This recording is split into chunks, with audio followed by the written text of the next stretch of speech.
Yo, what's up, Life After Prison TV? Fam, it's your boy Big Will, and we're back with another episode of Life After Prison TV.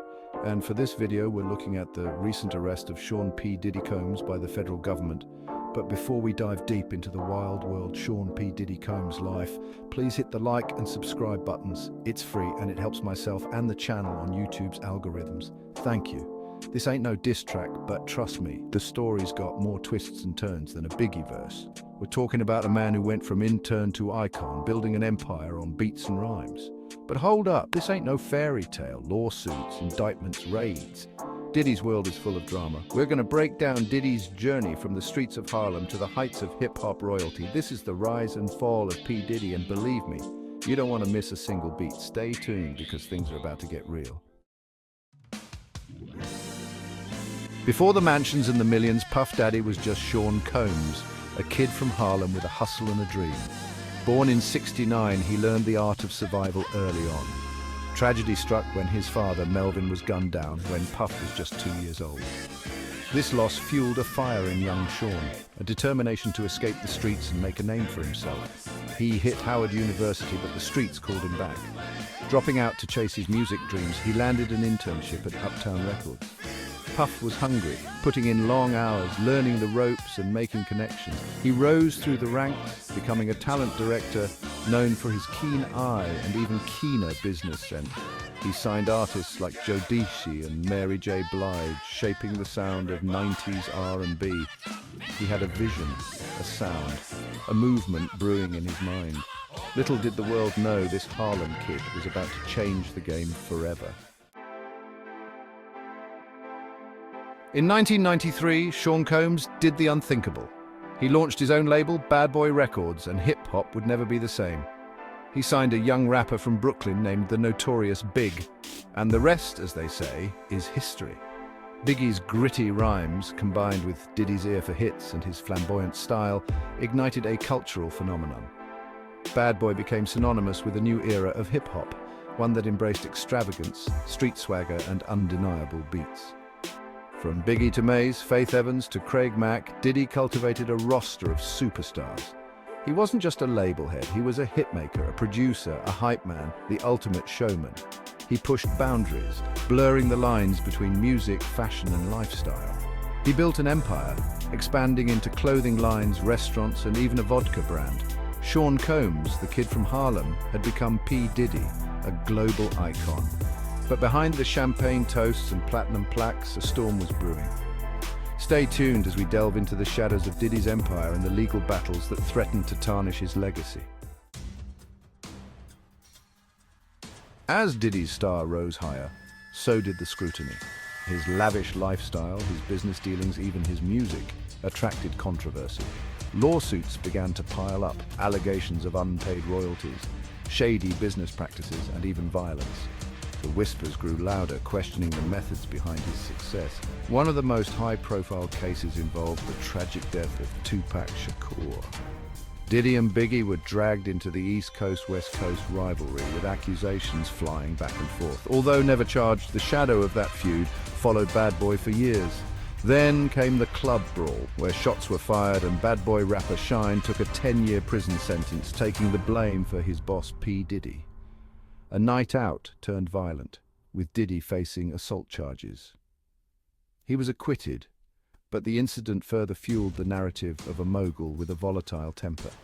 These legal battles were cracks in the carefully constructed facade of P. Diddy, and were only starting to show the public who the real Sean P. Diddy Combs was. Get ready because things are about to get real serious. Section 5, Indictment Day, the charges that rocked the hip-hop world. The year was 2024, and the hip-hop world was shaken to its core.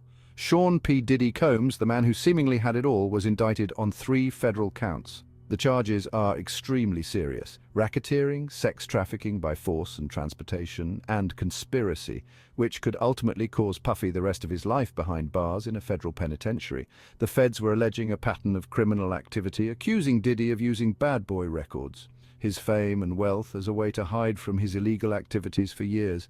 The indictment sent shockwaves through the industry, as for many years P. Diddy was shielded from civil and criminal complaints against him.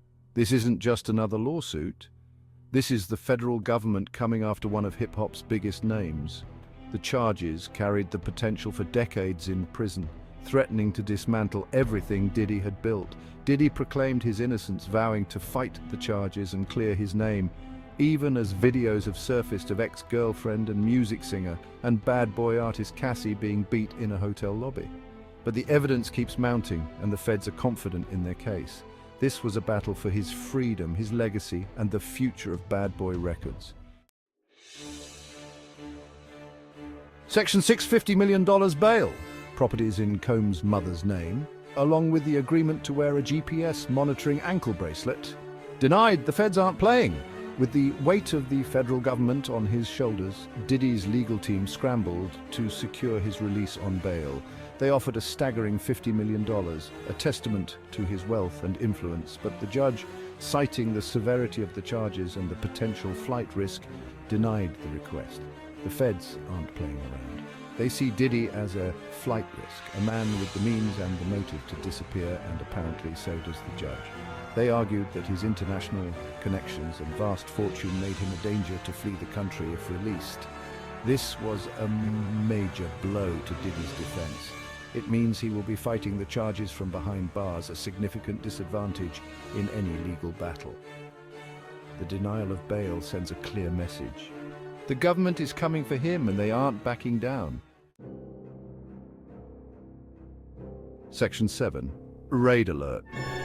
On March 25, 2024, the feds raided Diddy's Miami and Los Angeles mansions simultaneously at the same time. With accusations and lawsuits against Diddy, the feds wasted no time. They obtained search warrants for his multiple properties, including his lavish mansions and the Bad Boy Records headquarters.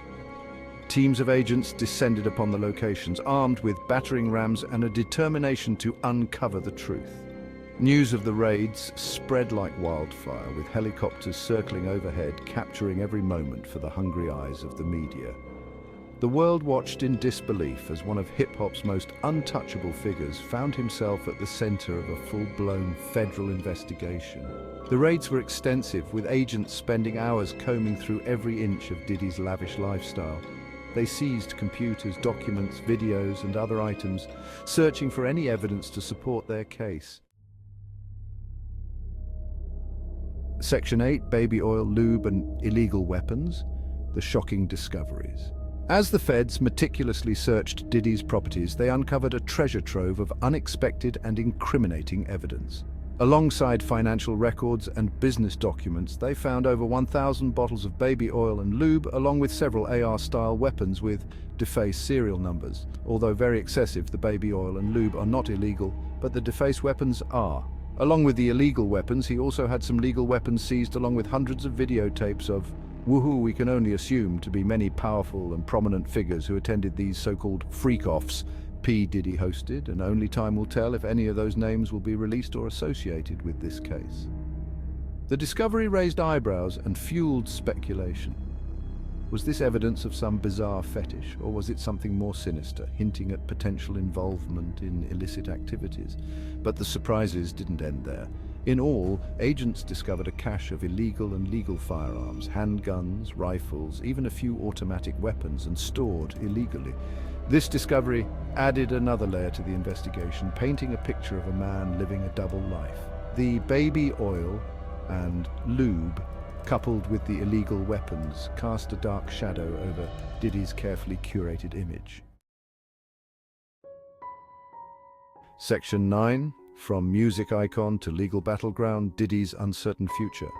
The discovery of the baby oil, lube, and illegal weapons sent shockwaves through the hip-hop world. What was once a story about financial crimes had taken a dark turn.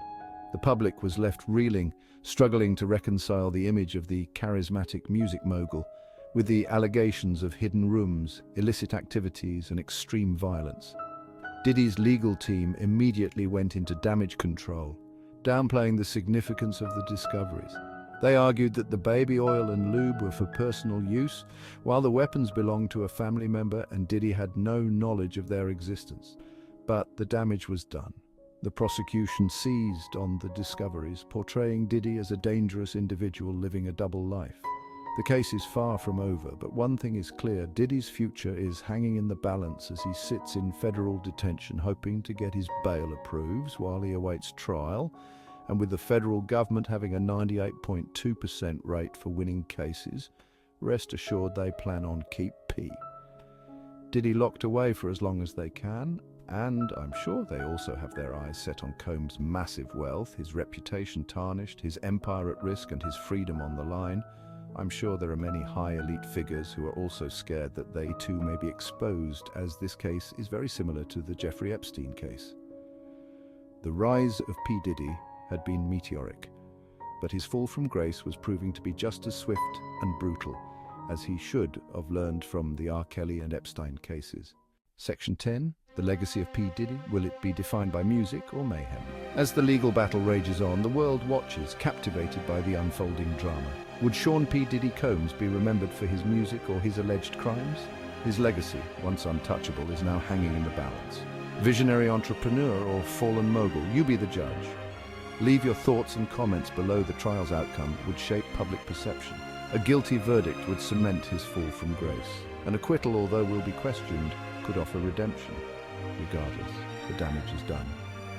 The world now views P. Diddy differently, from the American dream to a cautionary tale. At Section 11, keep it locked. More to come on the rise and fall of P. Diddy. And there you have it. The rise and fall of Sean P. Diddy Combs is a story full of ambition, success, controversy, and shocking revelations. From Harlem to hip-hop royalty, Diddy's journey has been anything but ordinary. We've explored his rise to fame, the empire he built, and the legal battles threatening it all. The accusations, raids, and shocking discoveries have left the world questioning everything. But this story is far from over. The legal battle is ongoing, and the outcome remains uncertain. Will Diddy clear his name and salvage his legacy, or will he become another cautionary tale of fame and fortune? Keep it locked to Life After Prison TV for all the latest updates. And as always, remember, the truth isn't always nice, but whatever happens in the dark always comes to the light. Peace.